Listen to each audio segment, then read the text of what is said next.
Hallo zusammen, habt ihr mich vermisst? Es tut mir so leid. Erstens, wir haben jetzt wieder ein anderes Mikrofon, also was es anders tönt als die anderen Folgen. Ich weiß nicht, wieso ihr euch an das erinnern würdet, weil es ist legit ein Monat her oder sogar noch länger. Ich weiß es actually gerade nicht. Ich will es auch nicht nachschauen, weil es macht mich traurig. I am so sorry. Ich habe euch vernachlässigt. Aber mein Mikrofon hat jetzt nicht funktioniert, darum bin ich umgestiegen auf das alte. Vielleicht findet ihr das auch besser, aber in meinen Ohren tun es hure komisch. Weil ich mag mich noch daran erinnern, wie es war, damals, als ich noch wöchentlich eine Folge hochgeladen habe. Tja, sind wir ehrlich, habe ich nicht jede Woche gemacht. I'm just not her. Allerdings ist es jetzt der 27. Dezember. Was heisst, wir sind alle am Reflektieren, wir machen uns Gedanken über das vergangene Jahr, pipapo, bin ich ein Scheissmensch gewesen, bin ich ein guter Mensch gewesen, sind alle anderen die schuld an den Problemen von meinem Leben oder habe ich vielleicht selber mal einen Scheiß gemacht und so weiter und so fort. Natürlich habe ich mir auch Gedanken gemacht, weil ich bin Emma, ihr kennt mich. Und ich habe mir 6 Lessons aufgeschrieben. 6 Sachen, 6, was auch immer, Lebensweisheiten, die ich dieses Jahr gelernt habe für mich selber, aufgeschrieben und habe mir gedacht, ich kann sie euch doch auch erzählen. Wieso 6? Ich weiß es nicht. Wegen 6? Nein. Einfach, weil ich habe mir überlegt, was habe ich wirklich gelernt, nicht irgendeinen Scheissdreck, den ich einfach von TikTok abschaue und dann einfach euch erzähle, sondern wirklich, was habe ich gelernt. Und es sind einfach 6 Sachen gewesen. Ich bin mir sicher, es gibt noch 100 andere, aber ich meine, man muss sich ja auch irgendwo einschränken im Leben, oder? Vielleicht muss ich auch zuerst mal noch erzählen, was ist eigentlich in der letzten Zeit gelaufen. Erstens, gestern habe ich mir einfach eine 15 Kilo Platte auf meinen scheiß Fuß abgeschmissen, wirklich direkt auf meinen Fuß. Ich weiß nicht, ob er gebrochen ist oder ob irgendetwas los ist. Jetzt, wo ich ihn so anschaue, es hat legit so einen Bump oben drauf, was auf dem anderen Fuß nicht hat. Aber ich bin natürlich nicht zu meinem Arzt gegangen, weil mir passieren so Sachen immer über die 4 Tage, oder weißt, so, dass ich in Notfall gehen müsste. Und ich finde es so peinlich, in Notfall gehen. Einmal musste ich in Notfall gehen müssen, weil ich ab dem Ross gefallen bin. Und man sagt ja so, einfach immer, wenn man irgendwo runtergeht, musst du eigentlich Ultraschall-Dings machen, weil du kannst innere Blutung haben. Und so. Meine Mama hat mich gezwungen. Sie hat eigentlich nur wollen, dass sie meine Wunden desinfizieren. Aber was hat sie das Gefühl gehabt? Natürlich tun sie nicht nur meine Wunden desinfizieren, weil sie kriegen mich dann dort an und mit alles untersuchen, weil wenn sie mich gehen hätte und ich hatte irgendeine Hirnblutung oder so, dann, wer wäre echt schuld gewesen? Sie. Und bei mir, wirklich, da wo ich wohne, ist das schlechteste Spital auf der ganzen Welt. Alle, die dort hingehen, sind so, die haben mir nicht geholfen, die haben irgendetwas Falsches gesagt. Alle hassen das Spital. Darum natürlich gehe ich nicht in den Notfall und jetzt über die 4 Tage ist scheiße. Aber ich weiß nicht, was mit meinem Fuß los ist. Das ist aber jetzt einfach nur gestern. Die letzten paar Wochen habe ich mich natürlich überschätzt mit all meinen Verantwortungen und all meinen Sachen, die ich eigentlich zu tun habe, weil ich natürlich auch alles wieder, wie immer, auf den letzten Drucker erledigt habe, was mein Schulzeug anbelangt. Ich habe Prüfungen gehabt, beziehungsweise habe ich nicht wirklich Prüfungen gehabt, sondern das Semester sind wirklich all meine Noten nur so dumme Gruppenarbeiten mit nicht mal so dumme Leute, sondern die Arbeiten an sich sind einfach wirklich hirnverbrannt gewesen, dass wir uns alle aufgeregt haben die ganze Zeit. Und das ist natürlich kontraproduktiv, wenn du zusammenarbeiten willst. Wenn du dann noch die ganze Zeit, also alle sich einfach nur aufregen über das, was wir actually machen müssen. Und es ist einfach nicht gut gewesen für uns alle. Und wir haben ja alle noch das Praktikum nebenbei. Alle sind mega gestresst gewesen. Dann jedes Mal hast du alle hinterher nachhöseln oder man hat mehr auch sogar hinterher nachhöseln. Hey, wann machst du das Zeug und so? Leute, wann machen wir das? Blablabla. Niemand hat Zeit gehabt. Es war richtig stressig gewesen. Weil ich bin mir gewöhnt, dass ich so die bin, die den Leuten sagen, hey, wir müssen noch das und das machen. Aber dass Leute aus der Gruppe zu mir kommen und so sind, hey, wir müssen im Fall noch das machen. Und ich bin so, das habe ich noch nie im Leben gehört. Für das braucht es wirklich viel. Ich glaube, das sagt vieles aus über, wie es war. Und dann, auf jeden Fall, jetzt habe ich eine Zeit lang kein Praktikum. Aber dafür habe ich dann, wenn es wieder anfängt, bin ich jeden Tag dort. Also wir haben ja immer so Blockpraktikum und dann einfach nur 2 Tage in der Woche. Und wenn es wieder anfängt, bin ich wieder jeden Tag dort. Das heisst, es ist mega anstrengend. Und jetzt ist so der zweite Teil des Praktikums. Wir sind ja das ganze Jahr dort. Übrigens, für die keine Ahnung haben und neu zuhören, ich studiere Pädagogik an der PH. Bin nachher im 4. Semester, falls euch das hilft. Aber ja, es ist der zweite Teil des Praktikums. Es geht so richtig jetzt um die Wurst, oder? Weil jetzt bist du so in dieser Klasse angekommen und sie wollen jetzt halt langsam sehen, dass du actually auch fähig bist und nicht einfach nur dumme Sau bist. Basically. Das heisst, jetzt haben wir genug Wissen, um auch schwierigere Sachen zu machen und so ein bisschen Führung übernehmen, bla bla bla bla. Ich werde auch Stellvertretungen übernehmen in dieser Klasse, was extrem spannend wird, meine Lieben. Mal schauen, wie es wird. Es ist auf jeden Fall vieles, was gelaufen ist, wo einfach, sorry Leute, ich liebe den Podcast, aber schlussendlich, wenn ich etwas wegladen kann, dann ist es das, weil erstens ist es mega zeitaufwendig, zweitens seht ihr ja trotzdem noch, was in meinem Leben läuft, wenn ihr meine 100 anderen Accounts verfolgt und es ist halt nicht so deep. So, lieber gebe ich einfach euch ein schnelles Lebenszeichen in meiner Story, als dass ich eine Stunde da reinschnurre und 2 Stunden das auflade. Wirklich, es geht so lang, so eine Scheißfolge, weil mein Internet ist scheiße. Egal, auf jeden Fall, ich hoffe, euch geht's gut, ich hoffe, ihr habt schöne 4 Tage gehabt, wenn nicht, keine Panik auf der Titanic, ihr seid nicht die Einzigen. Also nicht, dass meine 4 Tage scheiße waren, aber wir sind jetzt nicht mega glamourös gewesen. Es war gut gewesen. Es war gut, ich habe mich voll gefressen und es war gut. Aber es ist jetzt nicht so, als hätte ich einen Mercedes geschenkt bekommen und 20 Cousins und Cousinen gesehen. Rein faktisch gesehen haben sich 2 Leute aus meiner ganzen Familie bei mir gemeldet über die Weihnacht, aber ich will nicht darüber reden. Ja. 6 Sachen, die ich im 2025 gelernt habe. Wir fangen mit dem ersten an. Langeweile ist essentiell, steht hier in meinem Notizbüchlein. Ich bin schlecht im Langweilen. Ich wirklich schon als Kind, ich weiß nicht, ich habe nie langweilig gehabt, weil ich mir halt einfach immer irgendeine Beschäftigung gesucht habe. Und dann habe ich halt nicht langweilig gehabt. Und es hätte auch die dümmste Beschäftigung sein können, zum Beispiel Barbie und Ken spielen mit meiner Schwester.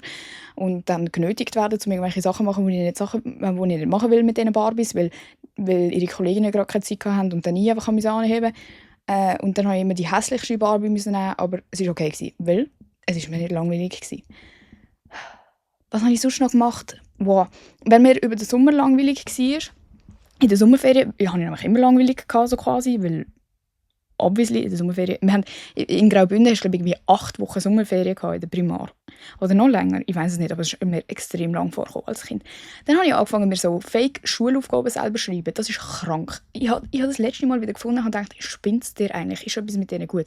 Natürlich, aus der Sicht von Eltern und so, ist es irgendwie herzig und man denkt so, wow, das wird eine wunderschöne, gebildete, tolle Frau. Wow, ambitioniert, aber welches 6-jährige Kind schreibt so Matheaufgaben und löst sie nachher selber? Ich bin nicht einmal, also sicher auch, aber die ich gefunden habe, ist nicht mal, dass ich zu irgendeiner erwachsenen Person gegangen bin und gesagt habe, hey, kannst du mir ein paar Rechenaufgaben aufschreiben und ich löse sie nachher? Nein. Ich habe einfach die Rolle von der Lehrerin und der Schülerin gleichzeitig übernommen. Krank, allein in meinem Zimmer, im Sommer. Also, und rechnen kann ich ja immer noch nicht so gut, also braucht jetzt nicht viel. Es hat auch richtig viel, ich hatte so Aufgabenbücher gehabt, mit so eher sprachlichen Sachen und dann hat es Aufgabenbücher gehabt mit eher rechnerischen Sachen. Und es ist so lustig, weil die Sprachsachen habe ich so richtig durchgelöst. Jedes Buch ist voll gelöst. Neues, zack, Neues, bitte kauft mir ein Neues. Die mit Mathe, barely angelenkt. Es ist wirklich kein Wunder. Naja, auf jeden Fall, Langweil ist essentiell für ganz viele Sachen.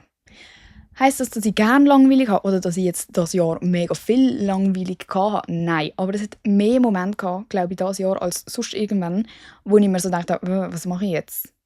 Bro, was mache ich? Und es ist lustig, weil eigentlich ist es auch ein Jahr gewesen, wo ich wirklich keine Zeit hatte für irgendetwas. Also ich hatte immer etwas zu tun gehabt, aber das heisst ja nicht, dass man die Sachen automatisch dann macht und Bock hat, um die zu machen. Aber ich war schon oft so, und jetzt? Und zu wissen, dass ich dann niemand hatte, um so zu schreiben, so, hey, wenn wir eigentlich heute etwas machen, weil meine Leute alle auch keine Zeit haben und ich bin ja informiert über ihre Zeitpläne und alles. Und ich habe einfach gewusst, okay, es hat jetzt eigentlich niemand Zeit für mich und ich bin einfach mir selber ausgesetzt und scrollen macht mir auch keinen Spass mehr. Auf das bin ich eben auch gekommen, dieses Jahr. Ich glaube, ich habe so viel Bildschirmzeit angesammelt in meiner Karriere von, ich habe ein Handy seit ich 8 bin. Wow. Dass ich wirklich, ich kann nicht mehr. Ich bin natürlich immer noch an meinem Handy. Ich tue auch immer noch scrollen, aber es langweilt mich. Es ist nicht mehr so, wow, was ist eigentlich das Nächste, was aufpoppt, sondern ich bin so, es ist wirklich, mir ist langweilig, während ich am Scrollen bin. Was ja auch irgendwo fragwürdig ist, was mit meinem Hirn nicht gut ist, dass das überhaupt möglich ist, während man auf TikTok am Rumscrollen ist. Und meine For You-Page hat sich auch so ein bisschen normalisiert. Es sind so Putzvideos und Workout-Videos. So, wow, das ist jetzt nicht mega der Dopamin-Spike. Zum Glück. Habt ihr auch übrigens auf eurer ganzen For You-Page so eine Werbung, die nicht mal als Werbung gekennzeichnet ist, wo dann immer so irgendwie Cheat Finder oder so Truth Finder oder so, wo es irgendwie aufdeckt wird, dass alle am Cheaten sind. So, oh my God, I was about to marry my husband, but then he cheated on me with my best friend. Das ist einfach Werbung für so eine scheiß App, das stimmt nicht mal. Und es geht immer viral, weil die Leute nicht checken, dass es erstens AI ist und zweitens Werbung ist. Naja, das ist auch der dritte Bestandteil von meiner ganzen View-Page. Langweilig haben bedeutet automatisch, dass dein Hirn sich irgendeine Lösung suchen muss, dass es nicht mehr langweilig ist. Und ich finde, das geht, also kommt wahrscheinlich auf die Person drauf, aber bei mir geht das einher mit Kreativität. Meistens, wenn ich mir so vornehme, so, jetzt gehe ich mal mit der Tilda spazieren, ohne ans Handy zu gehen, weil ich habe definitiv auch schon so Zombie-Walks gehabt, wo ich einfach legit so, meine Augen sind auf meinem Bildschirm festgeklebt, obwohl ich im Wald am Spazieren bin.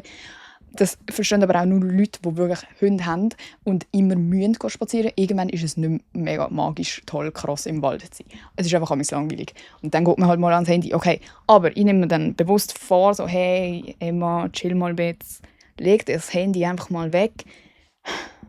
Und dann kommen mir die lustigsten Ideen. Oder so, was wir machen können. Oder jetzt auch in der Weihnachtszeit so Geschenksideen oder was habe ich noch? Keine Ahnung. Einfach so lustige Videoideen. If I may say so myself. Oder vielleicht findet ihr es nicht lustig. Oder irgendwie etwas, was ich noch machen müsste. Oder was ich vergessen. Oh mein Gott, etwas anderes. Ich habe etwas nicht gemacht, was ich absolut hätte machen sollen. Ich muss es vor dem Jahresende machen. Es ist der 27. Fuck my life. Ist am Montag noch... Am Montag ist der 29. Ist am Dienstag der 30. oder der 31. Bin ich dumm. Forget it. Bitte lösch mich selber.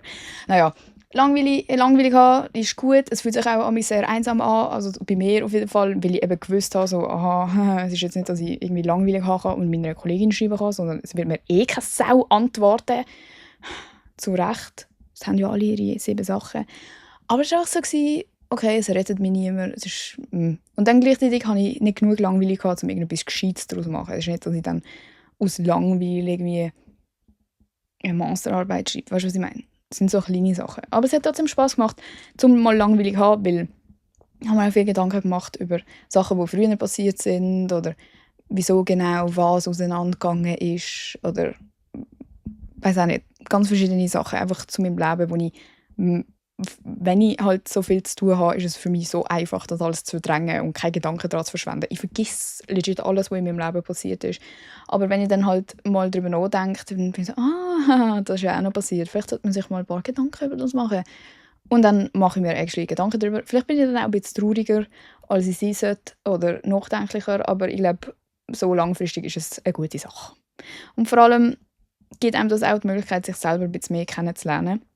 Ich habe das Gefühl, mit Social Media und so hat man so voll die Fake-Illusion davon, dass man sich selber mega gut kennt, weil man sich die ganze Zeit selber darstellt. Und wenn ich mich selber darstellen kann, dann muss das ja gezwungenermaßen heißen, dass ich auch weiss, wer ich bin, weil wieso wüsste ich sonst was posten über mich selber? Lüge. Es ist einfach, du erstellst irgendein magisches Bild von dir selber, wo du willst. Oh, sorry Leute, ich mache so viel Geräusch. Du erstellst irgendein magisches Bild von dir selber, wo du willst, dass die Leute so wahrnehmen. Aber das heisst doch nicht, dass du so bist. Das heisst nicht, dass du die Sachen gerne hast, die du repostest oder postest oder keine Ahnung, nur schon, dass es Reposts gibt, Alter. Nur schon die Reposts, also ich finde ja meine Reposts sind fabelhaft, müssen mal auf TikTok schauen, aber nur schon, dass es die Option gibt und die Leute sich so viel Gedanken machen darüber, was andere Leute repostet haben, was sie selber reposten, zeigt doch nur, dass sogar das zu der Selbstdarstellung gehört. Und es ist einfach krank. Alles, was wir machen, unterbewusst oder bewusst, hat mit Selbstdarstellung zu tun. Was wir anlegen, wie wir aussehen, welches Parfüm du drauf tust, wie du dich schminkst, welche Handyhülle du hast, was für ein Handy du hast. Alles sagt etwas über dich aus und wir sind uns dem extremst bewusst. Das ist natürlich schon immer so, gehe ich mal davon aus. Aber ich glaube, es ist einem noch nie so fest bewusst gewesen wie jetzt. Und ich glaube, eine Fehlinterpretation von dem ist, dass man immer davon ausgeht, dass man sich selber mega gut kennt und ich weiß, was ich will und ich weiß, was das Leben für mich in sich hat und meine Werte und ich weiß, was ich toleriere und was nicht. Aber wenn du dann eigentlich schaust, wie du dich so im Leben verhaltest, dann merkst du so, eigentlich weiß ich gar nicht, was ich will. Weil, wieso bin ich noch mit dieser Person befreundet? Wenn ich so krasse Wertvorstellungen hätte, dann wäre ich nicht mit dieser befreundet. Weil, Spoiler, das Leben ist nicht so einfach. Und du kannst nicht einfach sagen, schwarz-weiß, das will ich nicht, nur weil du etwas repostet hast, wo vielleicht so ein Statement in sich trägt. Weißt du, was ich meine? Und ich bin auch in diese Falle reingefallen. Ich will mich jetzt nicht so mega bashen. Ich glaube schon, dass ich jemand bin, der auf jeden Fall überdurchschnittlich gut weiss, was sie will und all diese Sachen, aber trotzdem nicht so, wie ich es vielleicht gedacht habe, weil ich ja auch sehr fest in dem drin bin, in der Selbstdarstellung und so das sich exponieren gegenüber von Fremden. Und irgendwie also bei mir persönlich ist mega viel von meiner Selbstwahrnehmung. Ich habe noch gar nicht erzählt, was mein Punkt ist. Naja, mein zweiter Punkt ist, so gut kenne ich mich noch gar nicht. Sorry. Aber eben mega viel von meiner Selbstwahrnehmung ist eigentlich geprägt von der Wahrnehmung von fremden Leuten. Und ich nehme das dann einfach auf und sage dann, okay, in dem Fall bin ich so. Also wenn mir 20 Leute sagen, Alter Emma, du bist mega lustig, dann wahrscheinlich denke ich in meinem Kopf, okay, ich bin mega lustig. Aber das ist nicht, weil ich das selber irgendwie herausgefunden habe und das für mich selber so sage, sondern weil mir das andere Leute gesagt haben und ich das einfach annehme. Und das passiert natürlich nicht nur mit Komplimenten. Das passiert auch mit Sachen, die dir in der 6. Klasse gesagt worden sind, dass du fett und dumm und hässlich bist, wo du dann vielleicht mit dir rumtreibst und einfach mit diesem Statement mitgegangen bist und für immer und ewig in deinem Kopf sagst, ja, du bist fett und dumm und hässlich, ohne das überhaupt zu hinterfragen. Und das ist meine Realisation, ich kenne mich nicht so gut. Das habe ich das Jahr gemerkt, weil ich richtig oft so Situationen hatte, ich kann euch jetzt nicht mal so richtig sagen, was, aber wo ich einfach so an meine Grenzen gekommen bin mit meinen Sachen, was ich überhaupt will, oder ist das jetzt eigentlich okay für mich, oder bin ich jetzt traurig, oder bin ich nicht traurig, oder bin ich hässig. Amigs habe ich nicht mal meine Gefühle identifizieren können, habe nicht können sagen, was ist jetzt genau mein Problem. Amigs bin ich einfach hässig gewesen, aber habe nicht können aussprechen, wieso. Und wirklich nicht, weil ich mich geschämt habe dafür, oder das andere Person nicht wollte sagen, sondern ich für mich selber habe es nicht können festmachen, was ist jetzt gerade mein Problem. Und das finde ich, einerseits finde ich es scary, andererseits ist es irgendwie auch schön zu wissen, dass man sich nicht einfach die ganze Zeit in- und auswendig kennt, weil für mich bedeutet das irgendwie auch, dass man sich weiterentwickelt. Ich glaube, wären wir alle seit 20 Jahren genau gleich, dann würden wir uns schon mega gut kennen. Aber weil wir uns die ganze Zeit verändern, ist es doch auch crazy zu erwarten, dass wir uns so mega gut kennen. Weil, wie meinst du das? Ich verändere mich jeden Tag, jedes Jahr ist irgendwie ganz anders, hure viele neue Ereignisse, Sachen erlebt, die ich noch nie in meinem Leben erlebt habe. Wir sind alle jung und erleben Sachen zum ersten Mal und obviously wird das einen Einfluss darauf haben, wer man ist, was man gerne hat, was man nicht gerne hat. Und das ist halt ein Prozess, der sich festigen muss. Und wenn man gerade am Anfang vielleicht von einer Entwicklung ist, dann glaube ich, ist es schwierig, das wahrzunehmen. Genau gleich wie mit so, ich glaube, ich habe das letzte Mal über so das Sportlichwerden geredet und so. Auch das hat ja mega mit Selbstwahrnehmung zu tun. Ich bin auch jemand, ich sage von mir selber, ich bin nie im Leben sportlich gewesen, blö, blö, blö, blö, blö. Mega lange war das auch das Bild, das ich von mir hatte. Ehrlich gesagt auch jetzt noch relativ fest, glaube ich. Aber ich wäre trotzdem offended, würde mir jemand sagen, du bist unsportlich. Dann wäre ich wahrscheinlich so, nein, ich mache mega viel Sport. Aber so von mir selber aus würde ich jetzt auch nicht rausgehen und sagen, wow, ich mache so viel Sport und mir macht Sport richtig Spass, obwohl mir Sport eigentlich Spass macht. Weißt du, was ich meine? Ich glaube, es geht mega lang, bis man das Selbstbild verändern kann und das dann auch äußern kann und dazu steht. Es geht auch nicht immer so darum, dass du es aussprichst gegen irgendwelche Leute, sondern auch dir selber. Also, ich schaue mir jetzt nicht selber im Spiegel an und sage, wow, du bist so eine sportliche Maus. Weißt du, was ich meine? Und darum so checken, hey, du weißt im Fall nicht alles über dich selber und es ist auch okay. Ich spreche es nicht gerne aus. Aber ich habe gemerkt, ich bin schon auch sehr geinfluenced vom Internet. Und es regt mich auf, dass wir alle gleich sind. Es ist irgendwie auch cool, wir können alle miteinander relaten und wir kennen alle die gleichen Trends und wir reden alle gleich und man versteht sich einfach, du kannst wie eine Gleichaltrige auf der Straße ansprechen und ihr werdet 100 Millionen Prozent die gleichen Sachen kennen und könntet euch über etwas unterhalten. Ich glaube, das ist mega speziell in unserer Generation. Aber es schießt mich auch an. Ich habe keinen Bock, gleich zu sein wie alle anderen. Ich habe keinen Bock, immer nur die gleichen Argumente zu haben für ein Problem oder ein Thema wie jeder andere, weil wir alle die gleichen TikToks dazu geschaut haben. So, ich würde gerne ein bisschen eine differenziertere Persönlichkeit haben, als einfach nur haha, TikTok und Insta. Das ist meine Persönlichkeit. Weißt du, was ich meine? Und ich habe wirklich gemerkt, ich bin schon auch sehr geinfluenced von dem.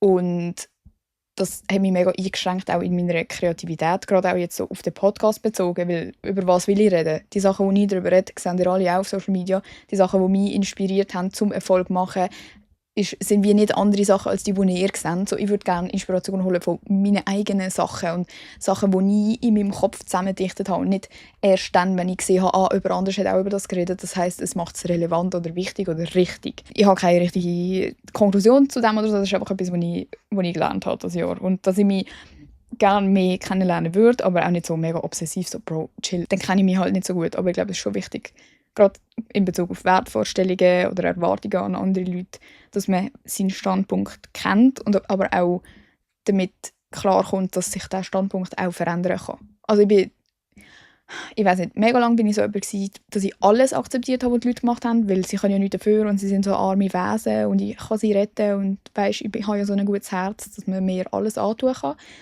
Dann bin ich so ins andere Extrem gerutscht, dass man mir nichts, also du hast einmal mir nicht zurückrufen und dann bist du nicht meine Kollegin gewesen, weil what the fuck, du hasst mich und mit so Leuten muss ich nicht befreundet sein. Und jetzt bin ich halt so in diesem Zwischending, wo ich aber herausfinden muss, wann ist es genug. Also weißt, du kannst ja nicht 100-mal sagen, ja, ist okay, auch wenn, also du musst irgendwo deine Grenzen haben, aber ich finde, es ist schwierig, wenn man erwachsen wird, auch gerade in so Freundschaften, man ist nicht mehr 16, man sagt sich nicht mehr alle Schande, aber trotzdem, also ich weiß nicht, wie es bei euch ist, aber in meinen Freundschaften gibt es trotzdem mega viele Sachen, die mich schlussendlich verletzen, wo ich dann wie aber nicht weiss, wann ist, also weißt, wo ist der Punkt, wo man das auch ausspricht. Ich kann ja nicht mit 22 kann ich nicht jedes Problem ansprechen, das mich stört, was du machst. Du bist deine Person und ich bin meine Person und ich bin alt genug, um zu wissen, dass wir nicht identisch sein können und das auch nicht sein müssen. Aber wann ist der Punkt, wo ich dir sage, hey, das stört mich und das verletzt mich? Und was machst du dann mit dem? Und was mache ich, wenn du nicht das machst, was ich erwartet habe? Weißt du, was ich meine? Das ist auch ein Punkt. Wo ist das? Das ist zwar nicht der nächste in der Chronologie, aber ich erzähle es euch gleich mal. Und zwar, nicht alle haben die gleichen Prioritäten. Tönt simpel, ist ziemlich logisch, aber es ist schwierig zu akzeptieren und wirklich zu verinnerlichen. Gerade jetzt eben Freundschaftssituationen, bla bla bla. Ich denke mir so oft, hey, wieso machst du das? Ich würde das nie im Leben machen. Auch in Beziehungen ist das immer ein Thema. Wir kennen es alle. Du bist so, wieso machst du das? Wie bist du überhaupt auf die Idee gekommen, das zu machen? Und die andere Person ist so, hä? Wieso nicht? Und du bist so, oh mein Gott, du hasst mich. Weil ich würde das nie im Leben machen. Und die Realisation immer, das macht mir persönlich immer mega weh, zu checken, so, geile Sache, du würdest das machen. Und ich hätte es mir nicht mal erträumt, so etwas überhaupt zu denken. Und du führst es einfach aus. Das muss... Also meine Schlussfolgerung ist dann, okay, du hast mich nicht so gern, wie ich dich gerne habe, weil mir würde es nie im Leben in den Sinn kommen. Spoiler, vielleicht denken Leute auch nicht einfach alle gleich oder haben nicht das Gleiche erlebt wie wir selber und kommen darum nicht drauf. Aber ich finde, es ist trotzdem, also sorry, jetzt mal ganz abgesehen von wir sind erwachsen und blablabla und man muss Verständnis haben für alle. Es regt mich trotzdem fucking auf. Immer die sein, die alles versteht und sich Sachen zusammen überlegt. Und ich bin mir sicher, Leute in meinem Leben würden auch sagen, Bro, machst du gar nicht, Alter, schau mal, was du für Scheiß rausgelassen hast. Haha, dann sagen sie mir halt. Mir sagt es halt einfach keine. Selber schuld, wenn ihr immer so tun, also wäre ich mega gescheit und empathisch.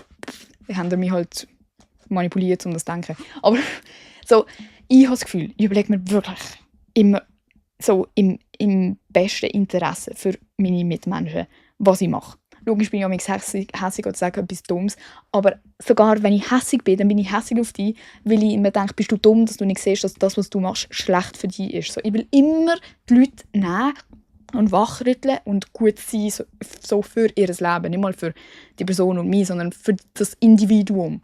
Dann denke ich mir so, Alter, wie kannst du nicht mal checken, dass du jetzt gerade etwas sagst, wo weh macht. Aber Leute sind einfach nicht so socially aware, wie ich immer meine. Und die Leute sind nicht gleich wie ich. Und ehrlich gesagt wünsche ich das auch nicht allen Leuten, dass sie sich so viele Gedanken machen.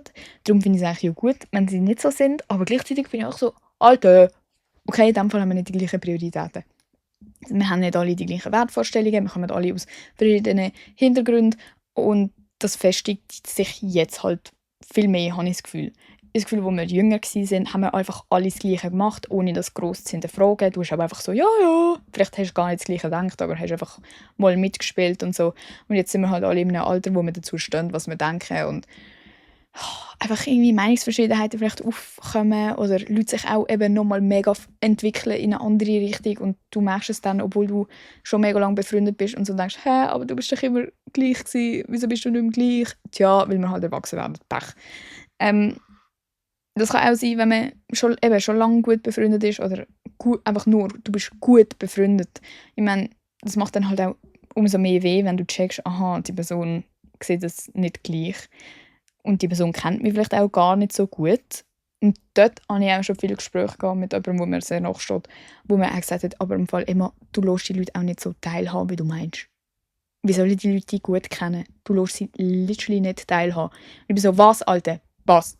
Mein ganzes Leben ist im Internet draussen. Du kannst legit, du kannst alles über mich herausfinden. Es ist dort draussen. Wie willst du mir sagen, dass ich die Leute nicht teilhaben lasse, die actually in meinem Privatleben mit mir zu tun haben? Und die Person ist dann so gewesen, erzählst du den Leuten, wenn es dir schlecht geht? Ich so, jo. Die Person so, nein, machst du nicht. Du erzählst es genau mir. Ich bin so, ja, aber wieso würdest du es ihnen erzählen? Es juckt sie eh nicht. Die Person so, jo, hast du es schon mal probiert? Du weißt doch nicht, ob es sie juckt. Ich so, doch, habe ich schon erzählt. Und dann sagen sie einfach so, oh ja, das ist wirklich blöd. Ja, und dann, was soll ich sie sonst sagen? Ja, ich weiß auch nicht. Weißt, man kann es mir auch gar nicht recht machen. Aber vieles gibt mir das Gefühl so, okay, es juckt dich gar nicht. Was es mein Problem ist, das liegt an mir. Aber gleichzeitig bin ich also, kennst du mich wirklich? Interessierst du dich wirklich für mich? Man weiß es nicht. Ich habe das Gefühl, das ist etwas, wo wir erwachsen werden. Die Leute haben so fest ihr eigenes Zeug und sind halt beschäftigt, genauso wie ich selber. Ich meine, ich habe auch nicht mehr gleich viel Zeit für meine Leute in meinem Umfeld wie auch schon. Das ist einfach normal. Aber so der Switch zwischen, wir sind jeden Tag miteinander und teilen alles miteinander zu, wow, ich habe nicht mal gewusst, dass du in die Ferien gehst, dumme Sau, danke, dass du mir erzählst, ist komisch. Findet ihr nicht? Und das sind so Sachen, die mir dieses Jahr einfach mega aufgefallen sind. Das war wahrscheinlich vorher auch schon so in der Entwicklung gewesen, aber keine Ahnung, ich bin mir dem mega bewusst geworden und das ist natürlich auch, ich glaube, es ist einfach normal, aber das heisst ja nicht, dass es nicht ungewohnt sein kann. Und ja, ich habe einfach einen Umgang, also noch nicht so richtig mit dem gefunden, aber I'm on my way, okay. Genau, haha, nächster Punkt. Amigs ist es gar nicht so deep. Very humble moment. Weil ich finde eigentlich, alles ist deep. Wie man vielleicht schon gehört hat. Es ist alles deep. Du kannst mir ein falsches Wort sagen und ich denke mir, oh mein Gott, du hassest mich. Das ist nicht mal, weil ich unsicher bin oder so, sondern weil ich alles einfach sehr, wie sagen wir dem, sehr schwer gewicht, was die Leute sagen, weil ich einfach das Gefühl habe, so, ja okay, dann meinst du das so, wenn du das so sagst. Aber im Moment kann alles für mich persönlich sehr deep wirken und am nächsten Tag bin ich dann so, ist gar nicht so schlimm gewesen. Und dann ist es einfach so peinlich, um dann zurückzurudern. Ganz ehrlich. Also, lieber warte ich eine Nacht länger, fühle mich eine Nacht scheiße, weil ich bin auch so eine, ich kann dann nicht schlafen. Ich muss es dir gesagt haben, was mich stört, bevor ich schlafen gehe. Ich kann nicht. Ich würde am liebsten 3 Stunden mit dir diskutieren. Lieber diskutiere ich 5, 6, 7 Stunden, anstatt dass ich ins Bett gehe und die Schnurren habe und dann am nächsten Tag sage, hey, das gestern war im Fall nicht so toll. I hate it. Ich will dir sofort sagen, was mein Problem mit dir ist. Und du musst sofort Entschuldigung sagen, sonst ist mein Leben vorbei. Tja, turns out, dass es amigs einfach besser ist, wenn du einfach schnell eine Nacht drüber schläfst und auch mal einfach das Maul hebst. Weil es ist amigs einfach nicht so deep. Vieles hat einfach immer etwas damit zu tun, was man selber schon erlebt hat, wie sensibel man auf gewisse Sachen ist, bla bla bla, wie fest man auf Sachen schaut. Und es hat nicht unbedingt etwas mit der anderen Person zu tun. Und genau gleich, das ist der nächste Punkt. Wo steht das? Was andere tun, was andere machen, hat nicht immer direkt etwas mit mir zu tun. Das ist auch ein Punkt. Genau gleich eben, das, wo mich dann so zum Überreagieren, sage ich jetzt mal, ich hasse das Wort Überreaktion, es ist nicht eine Überreaktion, ich habe nicht überreagiert, okay?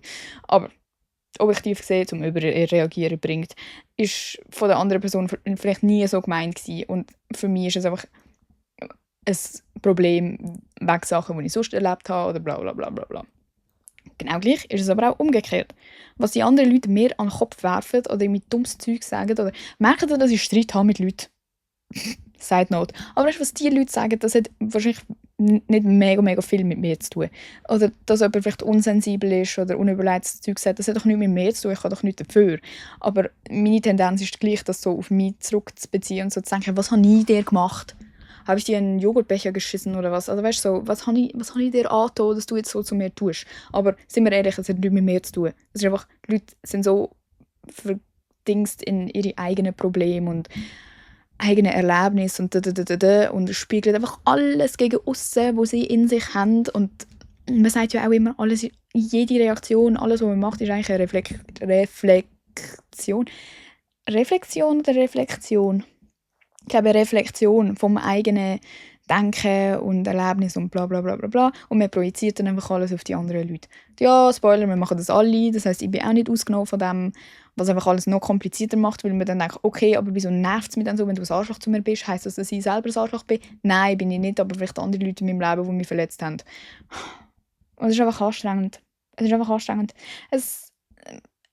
Man kann sich auch nicht mega, also komplett loslösen, finde ich, von eben, ja, und weißt, so das sich wie sagt man, abgrenzen von dem, also, ja, es hat nichts mit mir zu tun. Das ist nur eine Reflexion von deinem eigenen Denken. Wenn jemand mir so würde sagen, hey, Emma, du bist im Fall mega gemein.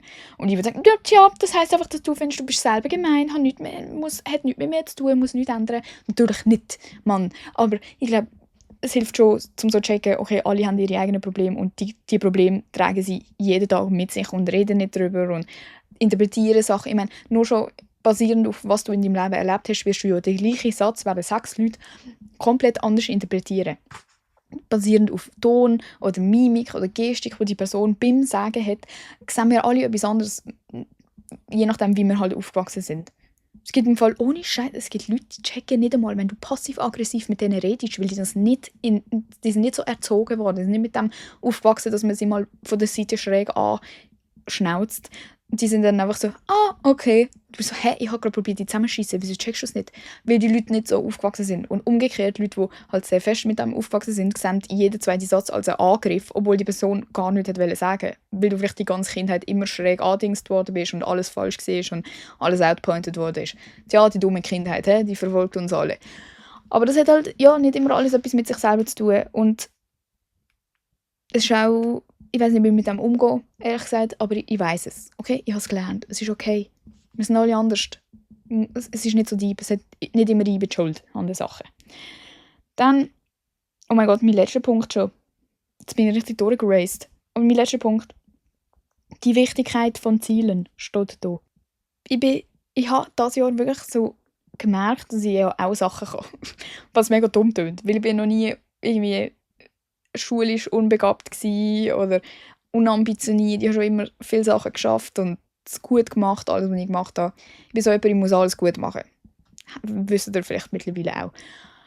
Aber ich habe noch nie so das Gefühl gehabt von, ja, Emma, du kannst ja auch wirklich etwas. Es war immer so, ja, aber weißt du, das könnte jeder. Oder ja, das habe ich jetzt nur können, will. Oder so, immer so etwas.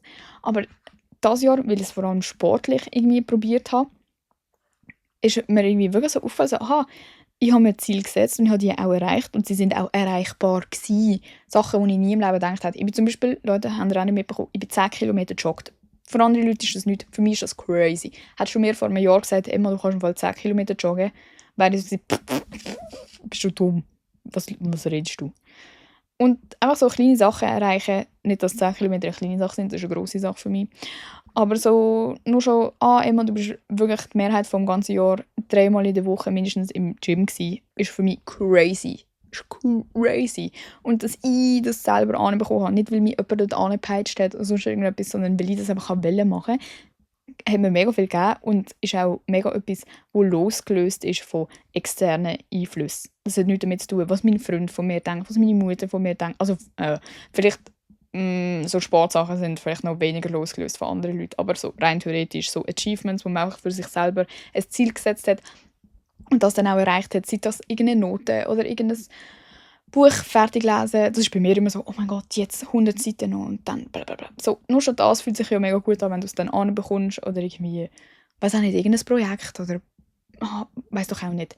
Aber das ist einfach so losgelöst von anderen Leuten. Es hat nichts damit zu tun, eben, wie nehmen mich andere wahr und was denken echt die anderen, sondern es ist etwas, was ich für mich selber anbekommen habe und für mich selber kann mittragen und es wird nie verloren gehen. Darum ist es auch mega wichtig, sich Ziel zu setzen. Ich habe mir legit als Ziel genommen, so, nein, nächstes Mal schaffe ich 10 Kilometer. Und dann habe ich es auch einfach gemacht. Ich hätte wahrscheinlich nicht mögen, ehrlich gesagt, aber ich habe dann einfach gedacht, nein, jetzt habe ich mir das als Ziel gesetzt und mir hat es auch immer geholfen, dass Leute erzählen. Also ich bin halt das Äquivalent von mir. Also wenn ihr etwas jemandem erzählt, dann ist bei mir das Äquivalent, ich poste es einfach. Was ja crazy ist, aber das ist meine Realität. Wenn ich poste, hey Leute, nächstes Mal probiere ich 10 Kilometer, haben das Gefühl, ich will dann nicht 10 Kilometer schaffen, haben das Gefühl, ich habe dann Bock zum nachher das abdecken, ich habe es nicht geschafft. Sicher nicht. Hat es dann etwas wieder mit externen Einflüssen zu tun? Weiß ich nicht. Aber mega oft, jetzt auch, oh mein Gott, ich habe mir zum Beispiel für 2026 vorgenommen, dass ich nur einmal im Monat so richtig etwas kaufe. Also so halt etwas Richtiges, nicht so essen oder so, sondern so ein Kauf, ein richtiger Kauf. Und alle Leute auf TikTok sind so, oh mein Gott, das schaffst du eh nicht, das ist ja crazy, das ist mega schwierig, das schafft doch keine Sau und so. Haben ihr nicht das Gefühl, dass ich jetzt sowieso das schaffen werde, weil alle mir gesagt haben, du schaffst das nicht? Macht weiter. Bitte sagt mir nochmal, dass ich es nicht schaffe. Dann schaffe ich alles auf dieser Welt. Aber so, das fühlt sich einfach gut an, wenn man so irgendwann so das Bewusstsein hat dafür, dass man schon Sachen schaffen kann und nicht nur die Sachen, wo du eh gut drin bist. Zum Beispiel einen Aufsatz schreiben, ist mir schon bewusst, dass ich das schaffe. Zum Beispiel haben wir ein Englischmodul gehabt, wo so Cambridge-Zertifikat Vorbereitung ist und du steht einfach die ganze Prüfung ist einfach nur wie so Cambridge gewesen. Und ein Teil davon war ein Essay schreiben. Mir ist bewusst, Emma, du wirst das Essay gut schreiben, weil ich kann das einfach. Nachher bekomme ich volle Punktzahl zurück als Einzige. Bin ich dann so, wow, so stolz. Nein, weil ich weiss einfach, ja, ich kann das und ich habe das von Anfang an gewusst. Aber so neue Sachen, wo man sich so denkt, ich weiss nicht, ob ich das schaffe. Zum Beispiel letztes Semester hatte ich ja Mathe gehabt, und dort habe ich wirklich so viel müssen lernen, weil ich dachte, oh mein Gott, ich kann nichts. Und habe so viel gelernt und dann habe ich eine 5 gehabt. Und ein 5 ist für andere Leute so, oh mein Gott, nur ein 5. Aber für mich in Mathe ist es so, wow, Emma, wow. Also okay, wenn du wirklich willst und nicht so gestresst bist und an dich glaubst, dann kannst du auch in Mathe eine 5 haben. Wow. Und dann bin ich, also über das bin ich immer noch stolz. Jetzt frage ich mich, ob ich das nächste Mathe-Modul aber überlebe. Ist eine andere Sache. Aber ja, einfach so Fortschritte, so kleine Sachen, die sind wichtig für sich selber. Und auch gerade jetzt, wo ich meiner Meinung nach ein Jahr hatte, wo ich so gecheckt habe, okay, die anderen Leute haben halt auch einfach ihr eigenes Leben und ich bin nicht so wichtig in denen ihrem Leben, wie vielleicht sie in meinem Leben. Es klingt mega krank, so pick-me-mäßig, aber für mich sind halt meine Leute in meinem Leben wirklich mega, mega wichtig, weil ich nicht mega so den anderen halt habe, so zum Beispiel familiär oder so. Und Leute, die halt eine ganze whole-ass Familie daheim haben, mit 20 Geschwistern und so, die sehen das wahrscheinlich nicht gleich wie ich, weil sie halt das einfach irgendwo anders haben. Aber ich muss das ja wie kompensieren, blöd gesagt. Und so in einem Jahr, wo ich das halt realisiert habe, so, okay, für die anderen ist es vielleicht nicht so deep, ist es auch mega toll gewesen, so viele Sachen neu zu erleben und neu zu lernen und Ziele erreichen, die einfach nichts mit diesen Leuten zu tun haben, sondern einfach mit mir selber. Und dass ich auch das Gefühl, ich bin viel mehr im Reinen auch mit mir selber durch das, dass ich mir eben auch viel Gedanken gemacht habe über die Sachen und auch die Sachen probiert habe, realistisch zu sehen. Gerade mit so Streitsachen oder so, wo man mit sich trägt, ist man ja mega lang so, die anderen sind einfach so gemein zu mir und so scheiße und blablabla. Und wenn du dann irgendwann so aus der Distanz das bewerten kannst und sagen kannst, ja gut, aber ich bin dort auch nicht ganz fair gewesen und es sind einfach viele Sachen falsch gelaufen und blablabla, ist jetzt halt dumm gelaufen, aber ich habe etwas daraus gelernt, dann bringt einem das ja viel mehr irgendwie und also so eine gewisse Ruhe, dass man irgendwie, also keine Ahnung, ich bin jetzt so mega so, dass ich schon das Gefühl habe, es wird schon alles gut. Und das habe ich schon immer ein bisschen gehabt, aber ich habe schon Phasen gehabt, wo ich dachte, oh mein Gott, wie soll alles gut kommen? So, jojo, es wird schon gut, aber wie wird es gut? Und jetzt bin ich auch so, jojo, es wird schon gut. Darum, vielleicht bin ich auch 50 Jahre gealtert in diesem Jahr, keine Ahnung, aber vielleicht hat ja etwas von dem, ich weiß nicht, euch geholfen oder vielleicht auch einfach irgendwie bewusst gemacht, was ihr eigentlich das Jahr gelernt habt. Vielleicht habt ihr ja ähnliche Sachen erlebt oder vielleicht auch etwas ganz anderes. Das könnt ihr mir gerne schreiben übrigens in den Kommentaren oder auch auf Insta, auf «Hören mal» unter dem Post. Weil, ja, ich weiß nicht, ob das so etwas Universelles ist, was ich jetzt aufgezählt habe. So wie ich das erlebt mit den erwachsenen Freundschaften zum Beispiel und so weiter und so fort. Aber ich weiß nicht, für mich ist es so, Bro, bin ich eigentlich die Einzige, die es noch juckt.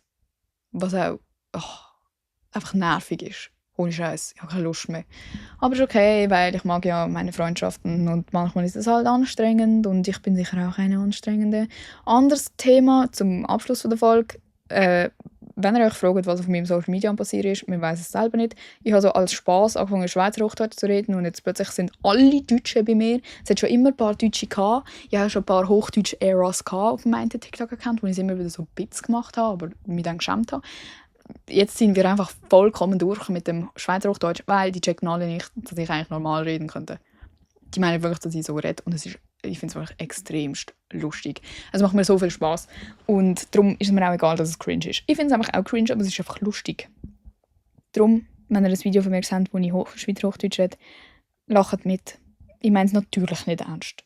Das ist das Einzige, was mich cringe im Fall. Die Vorstellung davon, dass Leute das schauen könnten und meinen könnten, dass ich wirklich for real das ernst meine. Natürlich nicht. Aber es ist einfach Humor für die checken und sonst, ja, blöd. Ich hoffe, es kommt nächste Woche wieder eine Folge. Ich habe jetzt nämlich endlich, oh mein Gott, ich freue mich so, ich habe jetzt endlich so Einspieler für den Podcast. Lasst euch überraschen, wenn das mal in einer Folge vorkommt, aber the girl is paying money for someone mit richtigen Produktionssachen und so. Und das wird hoffentlich noch lustig im Podcast. Aber mal schauen, was wird.